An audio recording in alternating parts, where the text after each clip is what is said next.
Tukitoka Zanzibar maana yake moja kwa moja tunakuja kwenye dabi.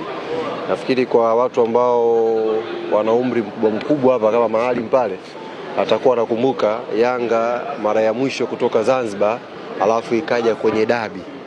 Ukishakumbuka lini ilikuwa mara ya mwisho Yanga imetoka Zanzibar ikaja kwenye dabi, bila shaka utakumbuka pia nini kilitokea wakati Yanga umetoka Zanzibar amekuja kwenye dabi. Sina lengo la kumtisha mtu yote, na lengo la kutoa tu historia na kumbukumbu zilivyo. Kwa hiyo tukitoka Zanzibar tarehe 22 hiyo baada ya mechi tutakuja hapa kwa ajili ya dabi inshallah. Hii dabi tumeshasema sisi kama Yanga ni dabi ambayo tunaicheza, tena tunaicheza kiroho safi.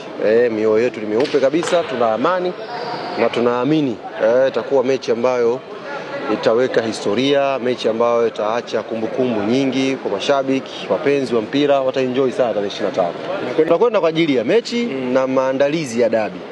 Tunakwenda kwa ajili ya mechi ya Dodoma Jiji, alafu tunakwenda pia kwa maandalizi ya Kariakoo dabi. Kwa maandalizi ya dabi rasmi tunayafanyia Zanzibar ili kwa ajili pia kuseti rekodi vizuri. Yani sio vitu vya kuficha ficha. Tunakwenda Zanzibar kwa ajili ya mechi na tunakwenda Zanzibar kwa ajili ya maandalizi ya dabi.